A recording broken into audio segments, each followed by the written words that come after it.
What is going on, guys? It is Adam, aka Marf, and this is Marfoogle News. Today's show, we're going to talk about what is going on the border of UKR and Vlad's country. We're also going to be talking about a ton of stuff that is going down right as we speak and how the next 48 hours may be incredibly important to the entire planet. We'll be right back right after this.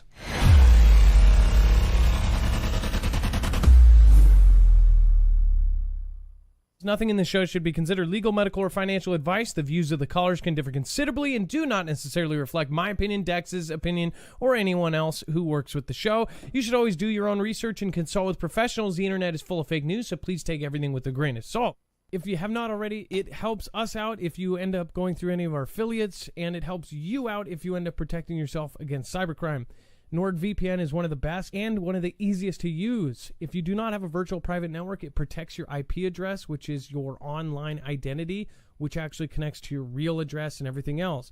It also connects to you. If you know anything about how they are data logging and basically getting your profiles down, you can prevent that by having a VPN. Nord is, again, one of the easiest. Download it. It's like an on switch and off switch. All you have to do. Go to marfooglenews.com/VPN. Not only will you get a giant discount on this, but you will also be helping us. I appreciate your support, and I appreciate everyone that goes through any of our affiliates. Can't say thank you enough.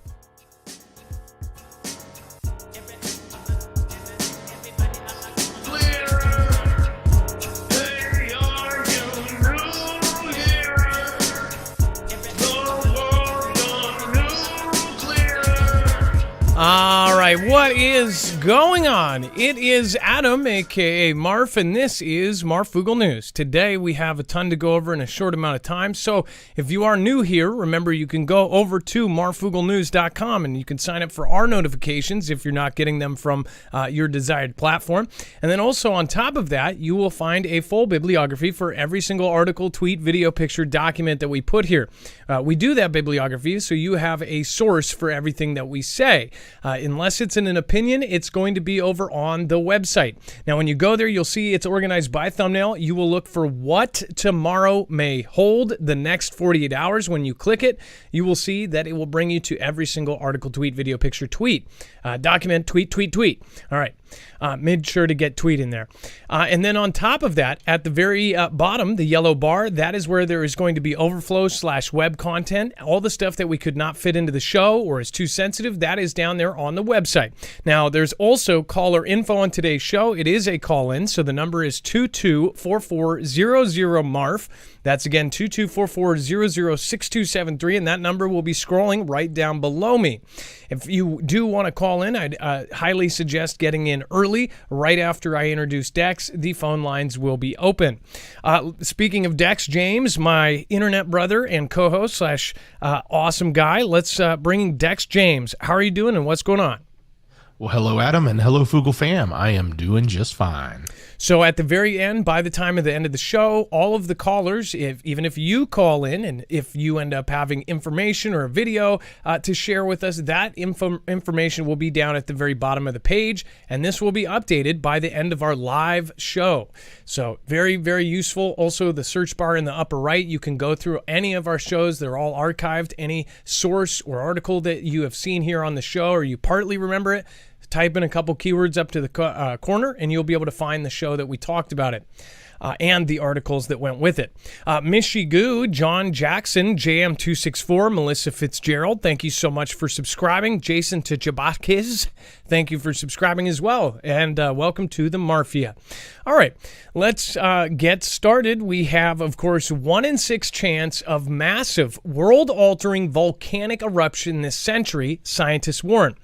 Now, one thing I want to point out is every once in a while we cover something like this, and if you overlap all of the things that are supposedly, 1 in 6, 30% chance of happening in the next 50 years, there's quite a bit of these very catastrophic events that could possibly take place in our life. And it's in our lifetimes, I guess. In the next 50 years, there's at least 7 or 8 major events that could literally change the landscape of the planet. And this is something that, some people are afraid of, but I would say that it's better to know about these threats and to know and to be prepared for anything like this than not be. I think that most of us have the perspective of if we have the knowledge and we know it may come, then we may be better off than the person who just completely is blind to it. That goes to speak for all of the stuff that is going on right now with Vlad and with Xi and everything else. We've been watching it for 5 years, been all predicting this to happen, and now it's happening and nobody believes it. As far as the volcanic activity, there's a 1 in 6 chance of a massive world-altering volcanic eruption this century, and humanity is not prepared for it, scientists warn. It says scientists believe that there is a 1 in 6 chance of a major volcanic eruption this century, which could dramatically change the climate and put millions of lives in danger. It says when the Hunga Tunga Hunga, and I'm not kidding you, it's called the Hunga Tunga Hunga Hayahabapai volcano erupted off the shore of Tonga in the South Pacific Ocean in January. The blast was so huge that tsunamis hit the shores of Japan, North America, and South America. And Tonga itself suffered a damage equating to almost a fifth of its entire GDP. It says, but an analysis of ice cores in Greenland and Antarctica by the team of Niels Bohr Institute in Copenhagen found that a magnitude 7 volcanic eruption, which could be 10 to 100 times bigger than the one recorded in January, is a distinct possibility for this century. It says eruptions of this size in the past have caused abrupt change and, of course, the collapse of civilizations. It says, yet one of the UK's leading volcanologists today warned that the world is woefully unprepared for such an event. Michael Cassidy, associate professor of volcanology at the University of Birmingham, told Nature, there is no coordinated action nor large-scale investment to mitigate the global effects of a large magnitude eruption. This needs to change. Now, for those saying that, this is some sort of distraction, it would be crazy to not say that Earth has these crazy natural catastrophes and that they happen. It is also crazy to think that the stories that nobody is talking about or that are on the back page or that no one is covering this comparatively to, of course, all of the bills going in to Vlad, to this and to that. But, of course, the scientists, you may see this covered from my peers or my constituents, but mainstream isn't going to be all over this for weeks on end and letting everybody know. Most people will just go through a 5-minute little video if they need some stocking stuffers for a show to fill time, but most people aren't going to even think about this. Most people are not going to be talking about it at the water coolers. It's just going to go, unnoticed. Now, by the way, that Hunga Tonga volcano, there was lots of people talking about that back when it happened. It was the one, and Dex, you can correct me if I'm wrong, but that was the one that there was video and it sent a shockwave over the ocean, and you could see it go whoosh, and it was something out of a movie. It was almost kind of like visually, if you saw the movie Greenland, when the asteroid hits, a couple minutes later, not Russell Crowe, I always get him and the other guy confused. He walks outside, and essentially then the shockwave hits, and it looked kind of like that in the videos, but only in real life. So when that happened, a lot of folks even thought it might have been something else. Now, the point is, maybe they say, hey, there's a 1 in 6 chance that a volcano goes off. Just hypothetically, what if a major nation state was actually able to possibly trigger something like this? Think about if you could weaponize a volcano. Think about the actual I guess the properties. If you could do that, it would be an absolutely disastrous thing. We know that the world powers, at least a few of them, have agreed to not do natural kinds of weaponry. In fact, years and decades ago, they said that they kind of admitted to the fact that they were able to trigger stuff like earthquakes. And again, that's not coming from a theory or something. There was a treaty saying that they didn't want to, that nobody would use that kind of weaponry because they could do it, but they couldn't stop it. So they could trigger an earthquake, but they couldn't stop one. There was no control over it, and essentially if they started it off, that it could just unfurl chaos and there would be no way to stop it. Same with all of the other stuff that goes on above us. Obviously, we now know, we just covered yesterday, that Xi's country is putting stuff up there, and that is because they are extremely dry. So they are trying to basically do the same thing that we did in Vietnam. So it says the last magnitude 7 eruption took place in 1850 in Tambora, Indonesia, killing more than 100,000 people in a matter of days. But the effects were felt around the globe by millions. The volcano ejected such huge quantities of ash into the air that the 1815 became known as the year without a summer, because the Earth's average temperature dropped by a degree. It says this adverse effect on the caused widespread crop failures in Xi's country, Europe, and North America, while torrential rains and floods caused cholera to spread throughout India, Vlad's country, and many other Asian nations. Cassidy said that in today's far more heavily populated and interconnected world, a similar eruption could now take out the lives of untold numbers of people and bring trade routes across the planet to a standstill, causing wild price spikes and shortages on the other side of the world. Now, they're very specific about this. Now, think about that. If something did happen like that, there would be nobody to blame. It would be, Mother Earth, right? There would be no enemy. There would be no nothing. But it still wouldn't change how things effectively worked for, everybody.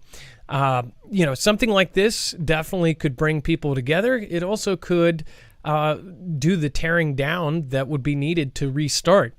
Don't know. What do you guys think? Let me know in the comments down below. The 1 in 6 chance, if you were playing those odds on Mega Millions, you'd probably be a pretty happy person. So give me a call at 224-400-MARF if you are a volcanologist, or if you know about that subject. Let me know and give me a call, 224-400-MARF. It says reviving old aircraft could help the U.S. raise an army of undead drones. And we've actually talked about this before as far as using old jets, turning them into drones. They have actually done that in Vlad's country. In fact, I believe, maybe it was Xi. One of them took the other's jets and then turned those into unmanned drones. I want to say that Xi took a bunch of old Vlad jets and then turned them into, I want to say they were like Su 27s or something like that, and then they turned those into unmanned drones. So they weren't the newest tech, but they didn't really need to be, because they don't have a pilot, and they can essentially do what they did in Pearl Harbor. And if they're going down, they can actually take something out with it. Now it says that the U.S. Air Force might be sitting on the key to expanding its inventory of fighter jets without even knowing it. Older planes like the F-16 Fighting Falcon could be brought back to life as uncrewed drones, among other combat weapons. The drones, what war analyst Zachary Kellenborn calls undead aircraft in a recent article for War on the Rocks, could be an inexpensive, expendable solution to the problem of rising aircraft costs. The aircraft could take on assignments too dangerous for crewed aircraft, flying one last mission before a permanent retirement. Basically saying it could just go fly until it's done, and then boom. So we are actually thinking of taking these old planes, some of them may be in museums, and bringing them back to life. We want to point this out because also this is telling you that they are looking at options for grabbing old and retired planes and then bringing them back in. Why would they need to do that?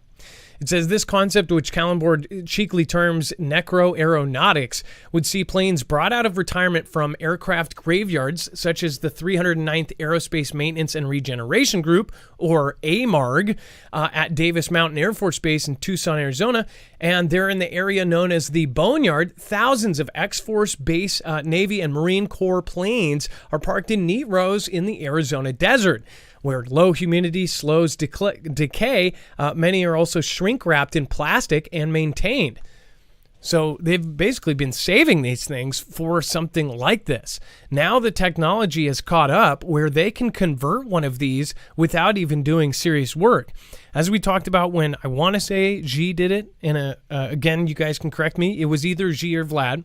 One of them used the vice versa planes that they were given or bought, and then they turned those into drones. When we talked about this, it was incredible because they only had to spend about $10,000 to convert a already there jet into essentially an unmanned aircraft. That's where the technology, the communications to actually fly these things, and of course the satellites to do it. Now both G and Vlad have that capability. So that's kind of scary when you think of, and even an old F-16, they're extremely dangerous. Or of course the SUs or the G aircraft without a pilot. So they can do all of the damage. If they get taken out, no one perishes, and they can even take something out as they go down. So quite a freaky thought. If you know something about this, give me a call at 224-400-MARF. Thank you for everybody that has already popped in. It looks like we have Deep State of Mind, Jason78, Sonia K, Pam Beth, Charlie Abercrombie, David John Chandler. It says only 70 likes out of 2,500. Come on, hit the like button. Hey, thank you, David. I appreciate that. I always forget to ask. And then Carol Quanstrom, thank you for the super stickers. His hearts and hands. Thank you so much. Appreciate that with the emojis there. Chance Paladin, Eyes Wide Open, Rusty Bumper, and Shetland Pony. What is going on? So let me know what you think. 224-400-MARF. First time callers, please give us a ring. We need some fresh callers here. U.S. allies send thousands of soldiers for Indo-Pacific military drills as Xi continues the Taiwan aggression.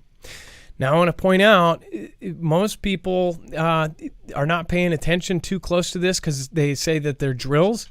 I also want to point out major events with the military have always been done under the guise of a drill, and I say most of them. Most of the actual movements we do, they try to explain away, or they just have them classified as they can. But if it's a lot of movement, it's very hard to hide. So if they did, I'm just saying hypothetically, if they were to, if they knew something was going on, or if they knew something was about to go down, then they would call it a drill, move a bunch of forces into place, and then do it. It's kind of like, when Vlad originally did it, they said it was a drill going into UKR, going around the border. They were actually practicing for the real thing. Are these guys practicing for the real thing, or is this possibly the real thing? The reason why I say this is because now you have, again, more than 5,000 soldiers from the U.S. and allies took to the land, sea, and air for joint combat drills in Indonesia, while Xi continues aggressive behavior that has included flying hundreds of warplanes over Taiwan in recent weeks. It says the military exercise was the largest of its kind since the nations first started cooperation in 2009. It says, I spend every waking minute doing everything to ensure we are preventing conflict in the region, said U.S. Navy Admiral John Aquilino,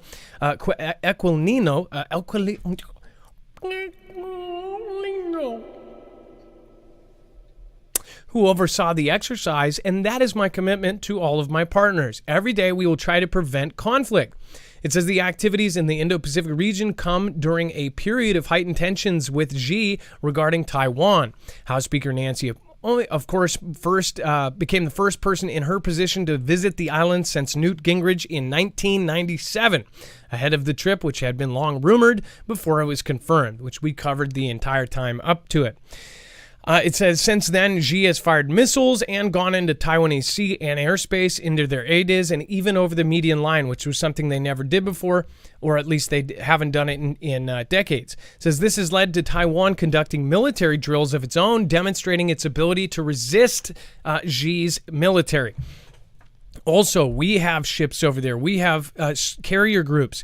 We are now shipping out extra people. There's huge deployments going on. As I showed you a couple weeks ago, there was a lot of videos, and essentially the kind of version of our kind of channels, preppers, the ones that make it through more than 3 videos without getting knocked off on TikTok, we're putting up comments. And again, these are just regular creators that are on TikTok that probably don't realize, what that platform is, but they're basically saying, showing comments of somebody saying, hey, my husband got called away unexpectedly or got deployed, even though he's retired or this or that. Well, a lot of those videos are popping up and people go, oh, it's just propaganda. It's the platform. Well, these are people that have reputations that are just on that platform putting out that information. And then all the response in the comments were the same thing. So we did a test and we kind of showed these videos and said, hey, is this happening? Are people getting deployed unexpectedly or oddly or unusually? And we just did a basic thing. And what happened is we got a ton of people. We have a lot of military in our audience, and a ton of people confirmed that. Everyone knew somebody that was being deployed. Now, does that necessarily mean it's WW3? No, but it does mean that when you see massive deployments like this and it's not overly broadcasted, that something may be going on. And that's the thing. You have to keep your eyes and ears peeled. Most people, when something happens, are not going to know it, and they're just completely going to be blindsided. I think that we much rather would be way better off having a basic understanding if there's a drill going on, because you know that if something happens, if your lights go out, the cars in the street stop, you know what to do right away.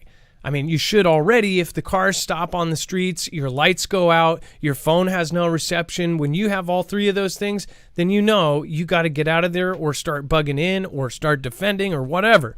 But most people are not going to. They don't even know what is going on across the planet. They don't know about the drills. In fact, if you watch my show regularly, the whole point of this is to let you know what's going on in other places around the world, because it is important.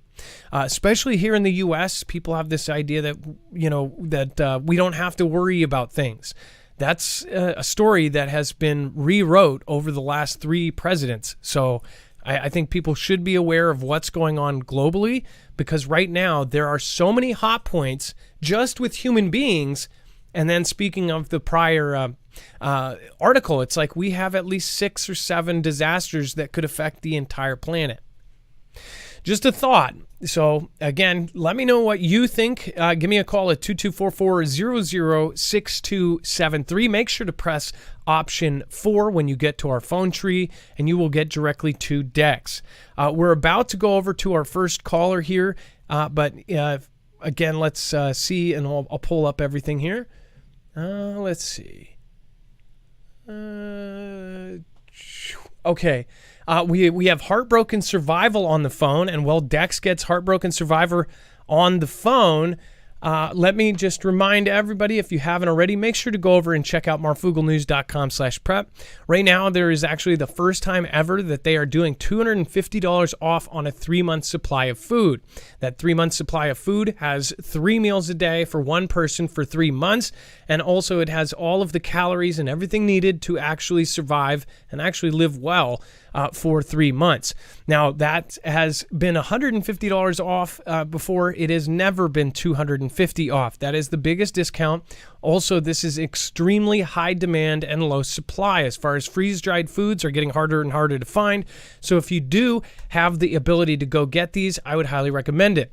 On top of that, though, they have a small sale on the smaller packages. Make sure to go check out the different ones there. You can also get a 72-hour kit if you just need 3 days of food and you want to have an emergency in the back of your trunk. They have that as well, all sealed and bucketed so you can bury it, put it in your trunk, put it in your basement, wherever you want to put it, you can. marfooglenews.com/prep. That's marfooglenews.com/prep. And then also check out all their other stuff like the Alexa Pure Pro, which is, again, everybody talks about Berkey's. This does the same thing for a fraction of the cost, and it is absolutely amazing. It gets 99.9999% of 206 contaminants, targeting heavy metals, lead, fluoride, chlorine, viruses, bacteria, pesticides, and even pharmaceuticals. If you don't trust your waters, I highly recommend it. If you have that and, of course, freeze-dried food stored away with a 25-year shelf life, you're pretty much set. All right. Let's go over to our caller. We have Heartbroken Survivor on the phone, and let's see. Heartbroken Survivor, you're live on Marfoogle News, calling from Florida. Hey, Marv. Hey, Foogle fam. Best fam in the world.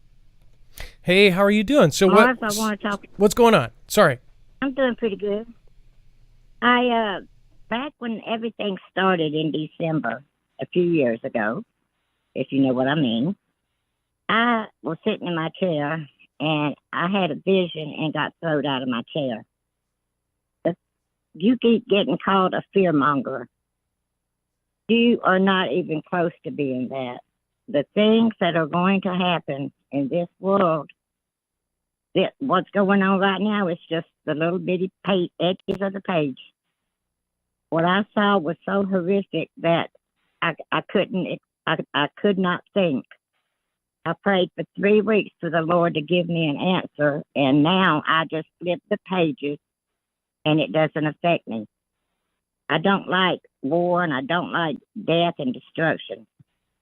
But the things that are coming are so much worse than we can even think about. And we might think we're prepared, but we're not. We have got to dig our heels in and get there. Because everything you say is 100 times worse than what it sounds like. I've seen it, I've felt it, and I've been wanting to call and talk, and I don't want you to be called a fearmonger for what I say, but I'm telling you, this earth and us are in for hell. I mean hell like you've never imagined, and I want us all to be ready. People think I'm crazy, but hey, I'm okay. I'm in the Foogle fam, so I'm crazy with y'all. I love it. Well, I don't think you're crazy. I think the writing's been on the wall for a long time. So I and many others have probably felt the exact same way as you do. So I don't think you're crazy. I think it's pretty crazy not to see what's happening right now. I think it's like brainwashed to not see what's happening.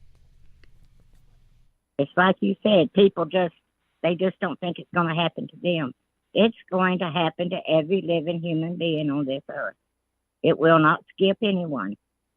Get into Revelations, because that's where the Lord took me. And if you just turn the pages and put it to everything that's going on right now, it's there. It's on the paper. But I wish I could convey how bad it was that it threw me out of my chair. That's how bad it was. I mean, the red, the bombs, the sky, volcanoes, the water, just everything you talk about at the same time. It's coming. It's coming. And we can't stop it. It's too late. We done went too far. We have went too far. And people can blame it on God. God had nothing to do with it.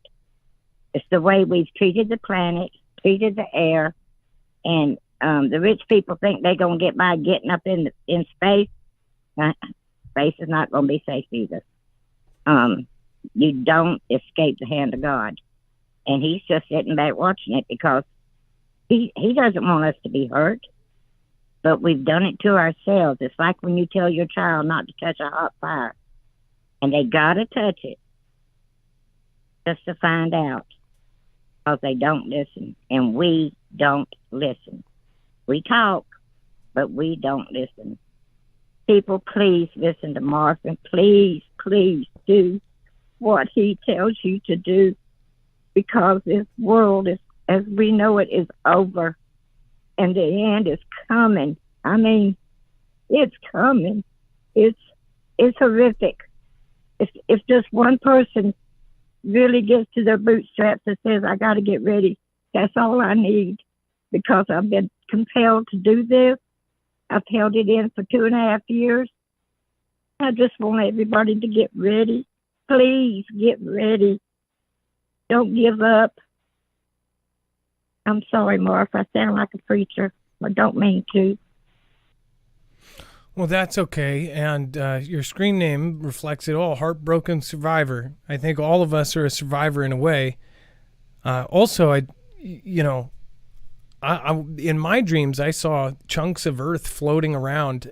It was very, very weird when the movie Don't Look Up came out, and it showed the very end scene of everything floating around, and it's comedic, so it shows you, a cow floating and pictures and everything else, and the end was very depressing. There was no savior. They end up, getting hit, and they're all holding hands at the table. If people haven't seen that movie, have you seen that movie, by the way? Highly recommend. No, darling, I'm blind. Oh, Blind, goodness. so I don't get to watch movies. Well, I wonder if you The reason I'm a heart, probably could listen, though. the reason my name is Heartbroken Survivor, I'm the oldest of 8 kids. I've buried my family. I've held them in my arms. I've buried my family. I've buried 3 husbands. Now I have a support cat, and I maintain my life just as I did it when I could see. I've been blind for 5 years now. Nothing doesn't stop me. I'm not going to stop until they put me in the ground, and then they're probably going to have to hold down the casket top. I'm here for a purpose. I know it now. I didn't know it until I went blind, and things changed. When you can't see people, you don't make a judgment. You feel their aura, or if you hold their hand, you know what they're about. It is the most amazing gift God has ever given me, and I wouldn't trade it for anything. I don't mind being blind. I've always expected it because of my family, but I would rather be blind than lose my arms and legs. That would just drive me nuts. God has been so good to me, and I'm not through yet. I'm 70 years old, and I'm not through yet. I'm not going to hush my mouth until I'm gone. So I love all of y'all. So I do have a question. And did you see my show yesterday? I specifically said, we are very blessed, and we take a lot of things for granted, such as people who can see their entire lives and then go blind. You are basically one of those people.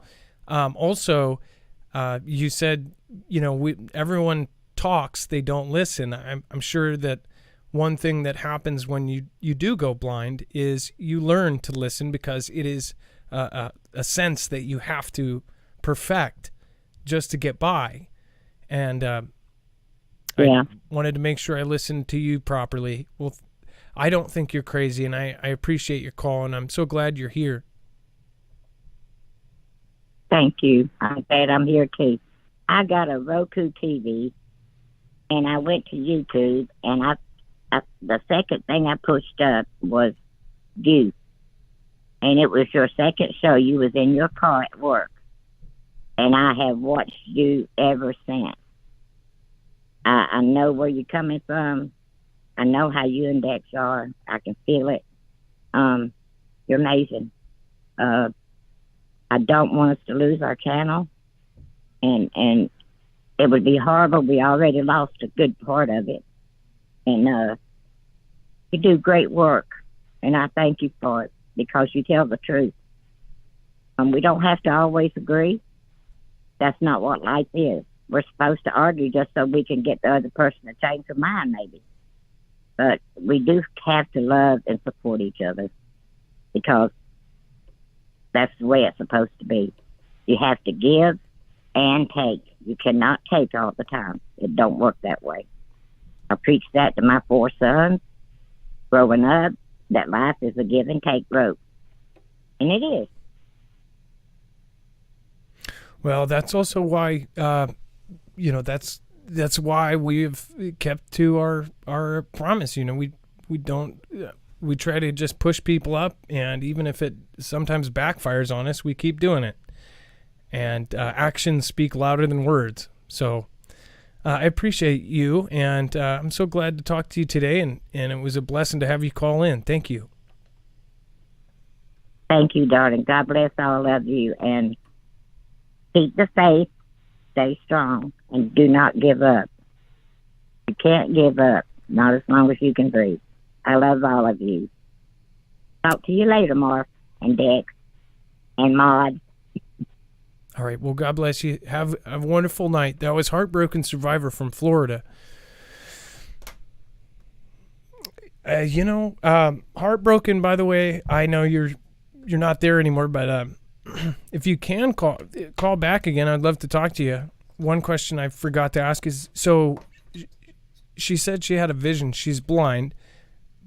But when you're blind, they show that, your brain is able to visualize things and make incredible images of what you're hearing and thinking, and your hearing becomes more powerful and everything else. So think about this. She is absorbing everything around her, and that as part of that vision, everything that's culminating is kind of pushed out into a vision of something. I wondered if she was blind when she had that vision. And I believe that. I mean, people... Well, think about that. If you were awake and you had to absorb all of the visuals, it would be different if you had no visuals and you see a vision that just comes to you that you can't stop from happening. That's pretty incredible. Thank you, Heartbroken Survivor. Joseph Newhouse, who made a music video with this new song.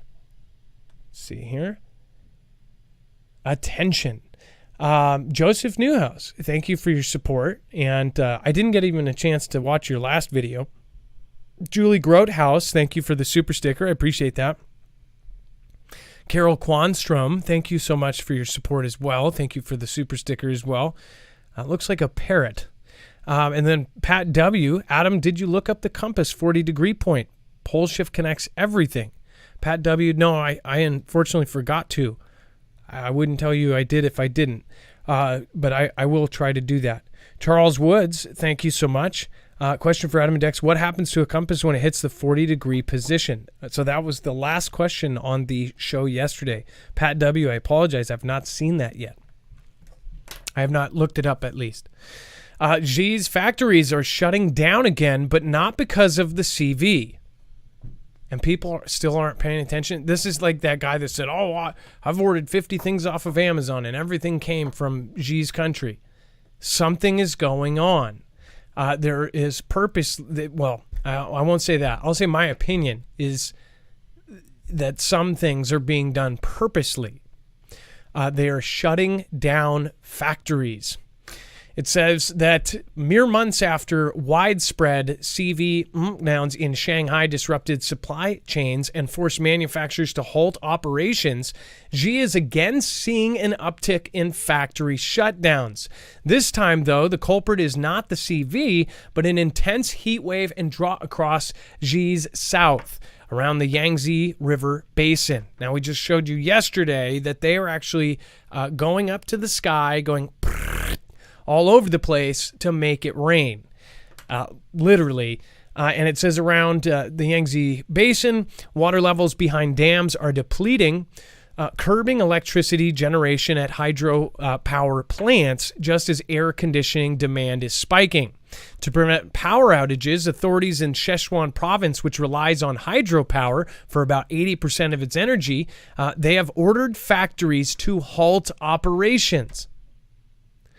Now, just step aside from anything you may believe or not believe right now and just say hypothetically. I always ask myself, what if? Just hypothetically, what if there was some horrible thing that's happening right now and say the world governments knew that in just a couple short years, maybe it's a natural cycle that happens, but it is going to happen during our lifetimes, and that cycle is so bad that people will not be able to sustain themselves on the surface of the planet or something. I think about how all of the richest elite people in the world are forming a government in space called Asgardia. They are all buying rocket companies, trying to get off Earth. Instead of focusing on buying land and buying everything here, they're buying everything up there. They're also working on moving forward and out of the planet. Now, I know that there's some that don't believe we'll ever leave the planet, but why do these people want to? Why do they think they need to? Why do they think they're going to space? Why do they want to go to space? Why do they want to go to the moon? Why do they want to go to Mars? Do they know something we don't? I guarantee you they know a lot of stuff we don't. You know why? Because when you're that rich, you talk to presidents. You have presidents over for dinner. You have prime ministers and princes and kings over for dinner. Look at Mr. Gates. Gates had the Xi president, the American president. He had pretty much every country you can think of that's important, people over to his house for dinner. They host and own whole banquet halls where they will have people come from all over the world. They will stop traffic. They will stop airports for somebody, one of their dinner guests to come in town. So I think about those kind of people and what are they doing? Buying mass amounts of farmland, sending DNA samples to space of every single living species on Earth and plant and seed. It seems like the most obvious thing would be that we're in trouble. But of course, the simplest answer is usually the best, right? If you're going by that logic, then maybe there is something happening. But then again, there's many forces at work to confuse us. And I'm not saying I'm going with either side of the thing, but maybe there's a middle that has a little bit of truth of both. Maybe it's something that is not, just say that there was something caused by the natural part of it.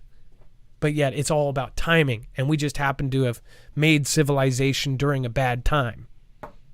Or that it happens a lot, or it happens every 20,000 years, and we just happen to get technological over just 200 years. We have completely changed the way that humans function, and during this 200 years, something horrible will happen, a solar event, whatever it may be. Just a thought exercise. But now Xi is shutting down factories, which is going to hurt supply chains, and it's also going to hurt a lot of different companies, because now everybody is dependent on Xi's country. Are they going to shut down active pharmaceutical ingredient companies, factories? We get 97% of our active pharmaceutical ingredients from Xi's country.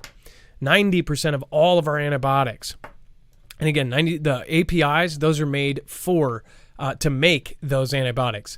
So it's pretty crazy. 90% and 97% is a giant number. All right. And then let's see here. Dex, if you do want to pop in on the next one or two, I'd love to get your opinion on this. We talked about this last week. Xi attacks U.S. chip handouts while warning of market slowdown. It says that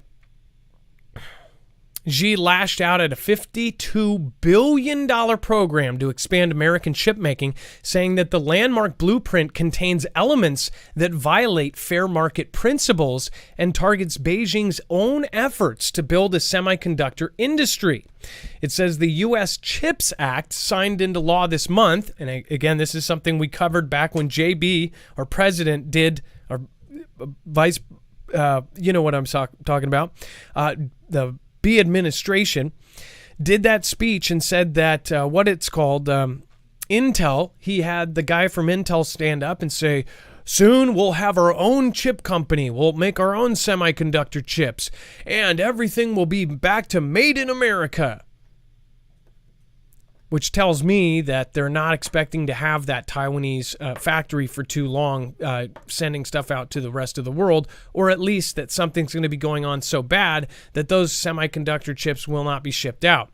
It says, signed into law this month, part of an overall package of incentives worth in excess of $200 billion is intended to give Xi's rival a helping hand, said Yu Zhikang, vice chairman of the China Semiconductor Industry Association. Parts of it also clearly discriminate, in their words, against the Asian country, he said, without elaborating. The U.S. legislation contains clauses that specifically prohibit companies that receive funding from expanding production of advanced chips in Xi's country. Yu's comments mere accusations from Washington that the Xi government uses subsidies and other less tangible policy measures to propel the growth of local players such as Semiconducting Manufacturing International Corp. And Yangtze Memory Technologies Company. It says, we resolutely oppose the U.S. restrictive actions targeting certain countries. You told delegates in an industry conference in Nanjing it contains essentially discriminatory clauses in market competition and creates unfair playing field, which goes against the WTO's fair trade principles. Also, just want to point out, all of this stuff is going on with Xi, and everybody's saying that, that they're, most people are starting to realize that they're, or say that they are the enemy and they're not exactly our friends, and they're trying to build a military. They're actively training to actually take us out. They're literally training to take out our aircraft carriers. Meanwhile, back in 2019 and 2015, you had Mr. Gates and others, and this is a big chain of people that have been like dinnering and schmoozing them and sending money when all this stuff went down. It's so weird how many connections all these people have. It's absolutely nuts. So it just makes you wonder about all that and who is on which side and this side and that side. It's just nuts. But as far as the chips going, they're basically saying that that we're targeting them. Dex. Yeah, I kind of chuckle when they say it's unfair, just like it's unfair that they plan to take, Taiwan and with that, like 80% or at least 50% or more of the entire world's chip production. So there's it's kind of hypocritical there, in my opinion.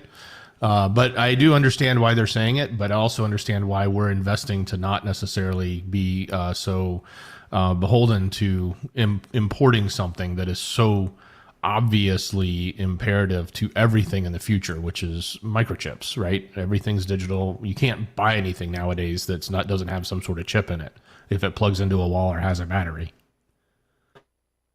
Yeah, I mean, you're talking about anybody can look 5 feet and find one of these chips. It doesn't matter where you look. You're probably looking at something that has a chip. I know there's plenty right in front of me. So as far as, laptops, VCRs, VCRs, yes, VCRs. I don't even think VCRs probably did have some sort of chip. Yeah, they had chips. But not the ones of today.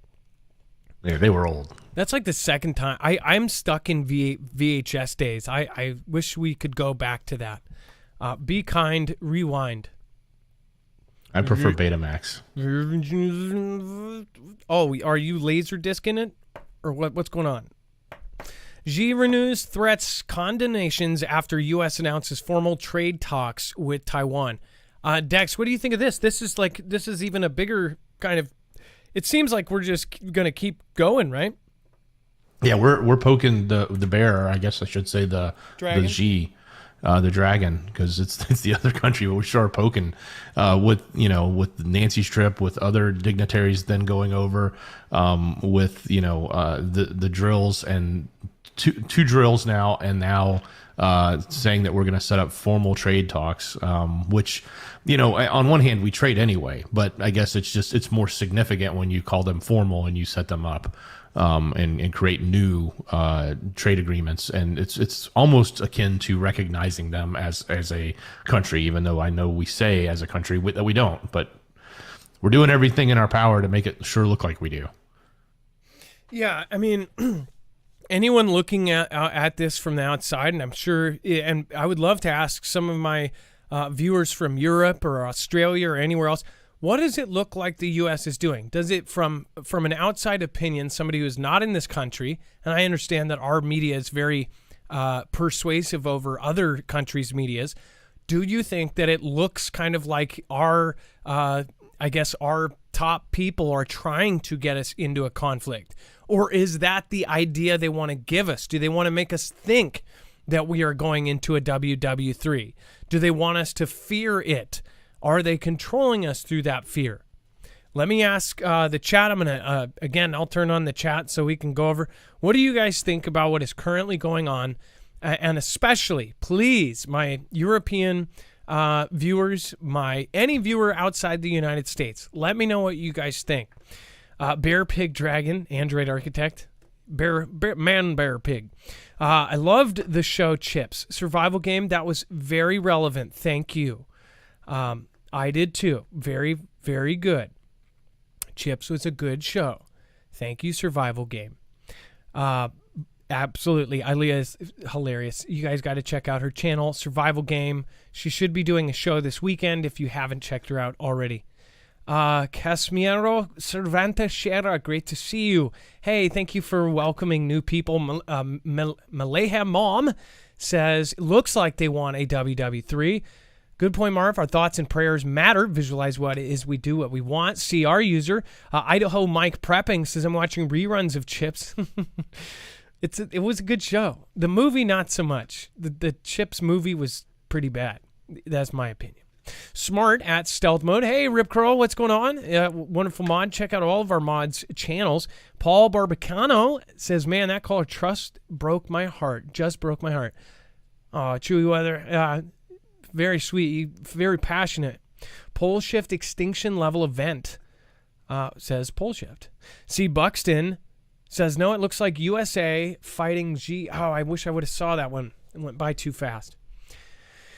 Well, the thing is most people are like, okay, but there's a view that Xi is kind of in charge of things, like secretly, friends with everybody. So they're like, well, why would they do this? Well, there is motivation for this.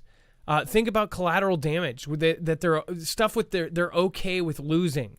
Say, people think in this, they're like, well, why would they build all this infrastructure and then destroy it? Or if Xi wanted to take us out, why would they destroy all of our infrastructure? Then they wouldn't be able to use it. They could just rebuild it. You're talking sense like, oh yeah, if they just took out the people and not the infrastructure, then they could use it. Or why would they make the 5th generation stuff, do all this and spend billions of dollars and then for it to just be wiped out? Look at how they spend money. Look at the billions of dollars that just gets thrown away. Do you think they care about it? It's not their money. It's the money of the taxpayers or whoever they take the money from. Every country takes money from below them. They snatch it up. They force people to pay them. I mean, that's how it works, right? David Bentley. It's Tiger Mobek. Thank you. Nice to meet you. El Bruiser. We've got Pam Beth in the house. Big Fish. For the glory of Christ. Thank you so much. Kathleen Bemis. Awakened Spirit. Daggett and Stump. Mary McHenry. Doreen. Sorry about that. Doreen Gordon. Thank you. And nice to see you. Rubicon Go. And Robert Lavoie. Deanna Walters. Jay Stone. Thanks again. And Tony Sam. Oh, why are they, like NASA, still planning on projects? Tic-Tac-Toe says Moon and other projects if they're wanting WW3. Why? What would that, I guess, what would be stopping them from going to the moon if they're doing WW3? That's what I'm saying. What if the moon is part of WW3? If they're actually able to go there, it's very strange. The one thing that always stuck out to me is why didn't we go back once we got high-tech chips, high-tech technology? I mean, we're talking about we originally went to the moon when the entire lander's computer, that now you can buy one of those singing happy birthday cards. You can go look this up. A singing happy birthday card, the chip inside that singing happy birthday card is as powerful as the lunar lander's computer was. It's a trip, but if you think about it, think about where computers went just since the early 90s. Paul Stone says, who cares about the moon? So if it was true that they were going up there or doing whatever else, they could have bases up there, they could have weapons up there, and this sounds like sci-fi. Xi has something on the far side of the moon. Something is going on. If it's not, and if they're totally full of BS, or what if they've been up there entire time? They told us we went up there and that we came back down. What if there was stuff up there the whole time? Maybe they told you some crazy bunk science to make you think we couldn't go. I think about the fact that is so much propaganda and there's so much doublespeak, and CIA could literally create a science to make you think that they couldn't get to the moon ever and create a theory. Conspiracy theorist was created by the CIA. Look up where that term came from. It's just it's a crazy thought to think that if just keep going around in circles, we don't know what to believe. Nobody knows the full truth. And that's what bugs me about people that think they know 100% the truth. Like, oh, my theory is right and nobody else's is. We should be listening to each other and trying to find the middle and see as close to the truth as we can get, because we'll never get the full truth. We don't have clearance, and we're not, at Area 51 walking through spaceships. Dex, go ahead. Yeah, I was going to say, preparing for conflict number 3 isn't necessarily something that they would just not do the things that they currently do. And when you think about what that really means, and you think about other large conflicts, just because we label them, world conflict, it doesn't necessarily mean that everybody that joined into that had this mindset that everything was going to go, to heck in a handbasket, right?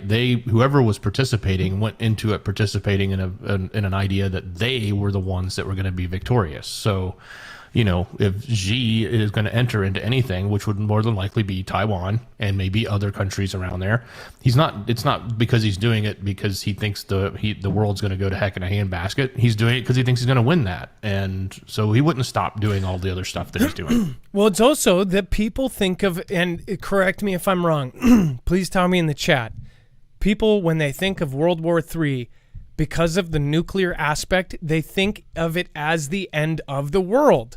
We're not talking about a nuclear World War III. We're talking about a conventional World War III.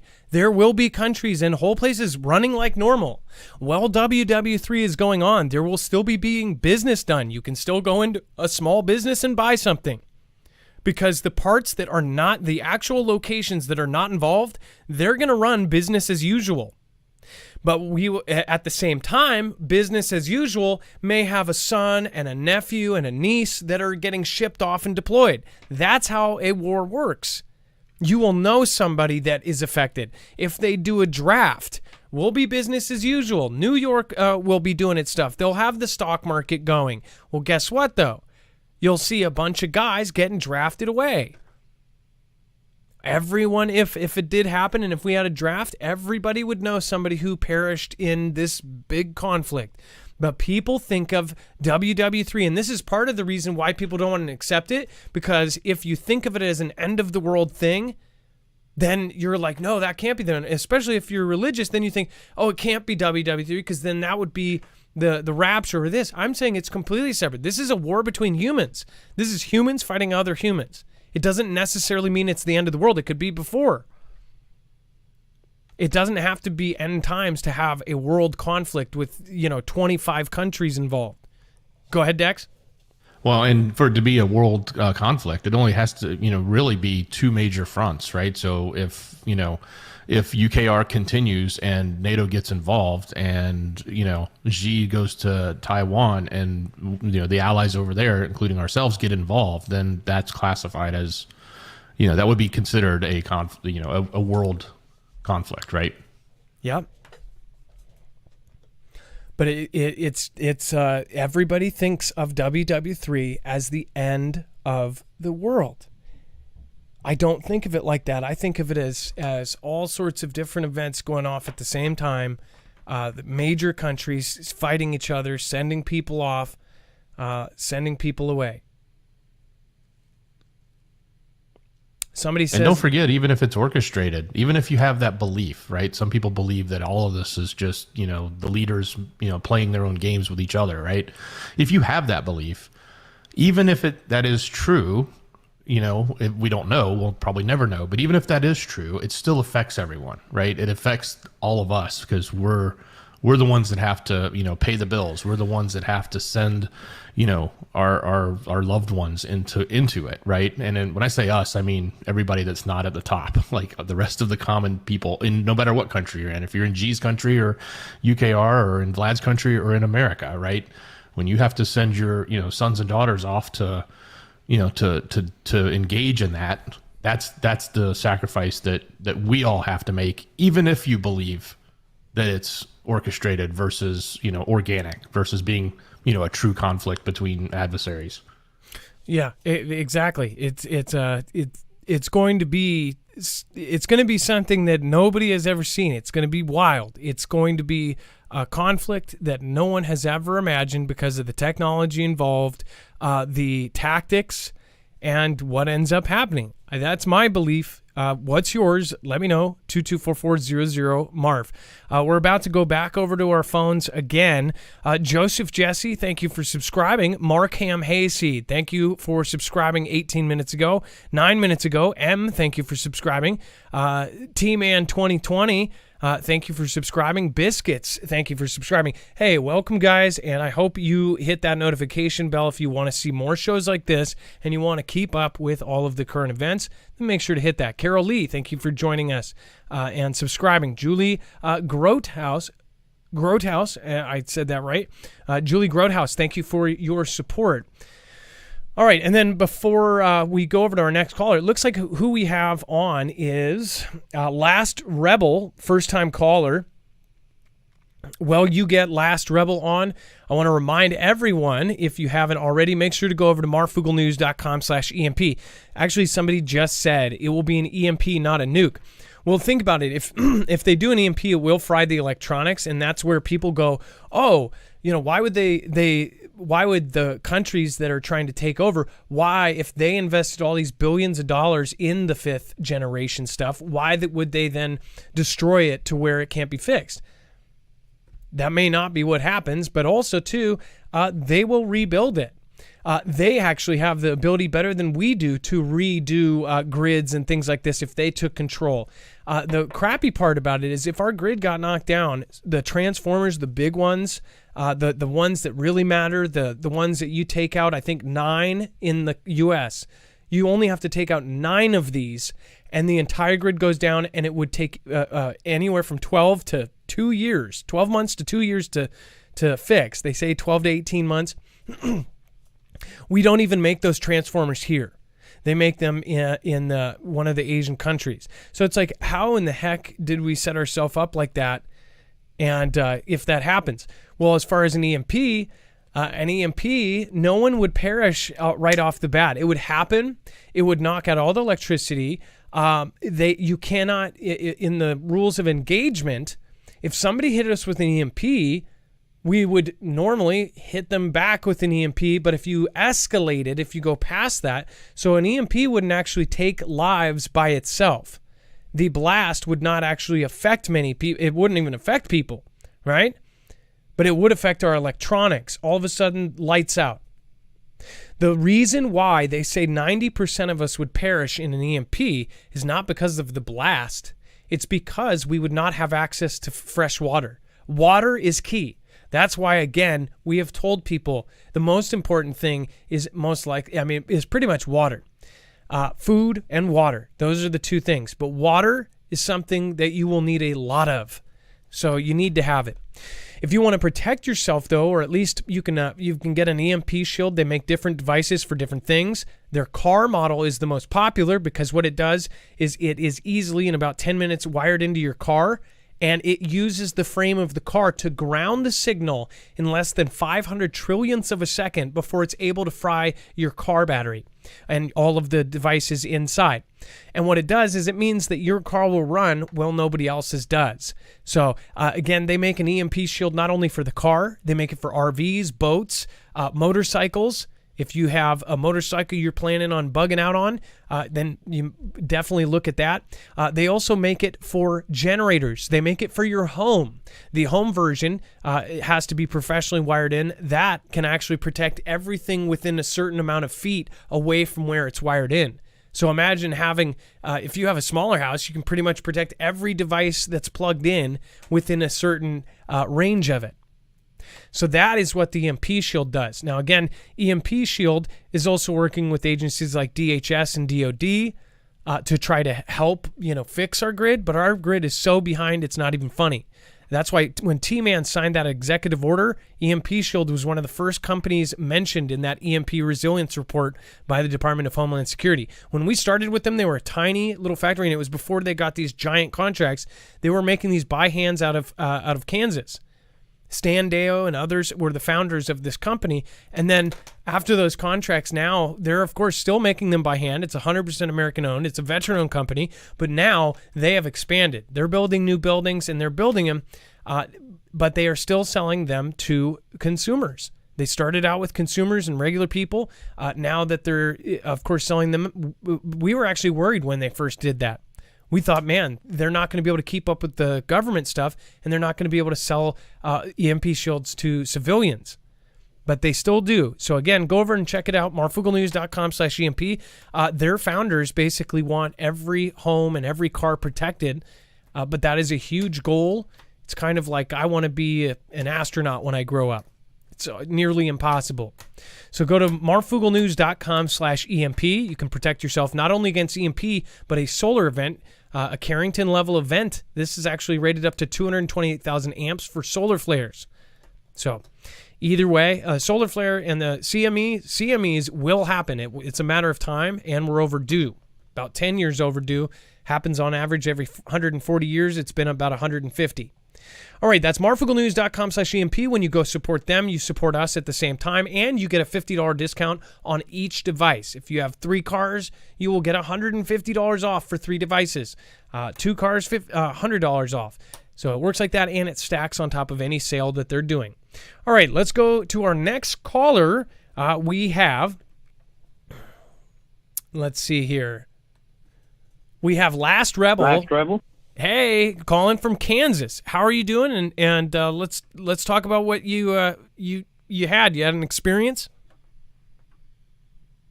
Well, my mom had an experience here. She had a dream. It was called Blind Wolf. What's the difference between a project and an operation? Oh, well, definition-wise, I don't know off the top of my head. Well, I figure one's active and one's just an experiment, right? That makes sense. Okay, so she had this dream, and she told me about it, and then I looked it up on Google, Blind Wolf, and I see a field mission for Halo online. Are you familiar with Halo? Yes, the Xbox game. Yeah. And now, during the first couple years of the T guy, wasn't there something about they were trading messages over gaming systems? Oh, yeah. They like... Oh, you they banned it. Well, they couldn't call each other. They can't text each other or email them, right? Yeah, they were using Xbox games and the chat, the audio chat to talk, and the messaging through Xbox systems. That's why Xi actually blocked all communications. Isn't that a trip? So I get where you're going with this. Okay. Oh, no. Okay, so the next trip is, I asked my mom, I said, in this dream that you had, I mean, all you told me is the operation, but you didn't tell me anything other than that. She said it was her mom's kitchen sink dropping into a drain. You know, like a shower drain in the middle of the floor. Okay. You know, like cleaning out swamp water. I get what you're saying. And I'm not a big fan, and she's not a big fan of the guy, but, I mean, he said that he was going to do it, right? Yeah. He was going to clean out all that dirty water? Yes. I just kind of put 2 and 2 together, and I looked it up, and I thought, well, maybe that's why they wanted to talk to him. Maybe that's why they went in there. Because maybe he has some of those chat logs. Oh, I see what you mean. I get what you're saying. With the video game stuff and this came from the blind wolf thing. So where did you originally get the blind wolf thing from again? I forgot. Was from My mom had it in a dream. Oh, that is odd. And she told me about it, and then I looked up and that's why I asked, what's the difference between an operation and a project?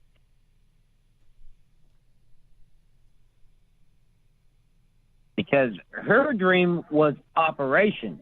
That means that it is going on. It is happening. Operation Blind Wolf. Man. It's on Halo and then Ghost Recon.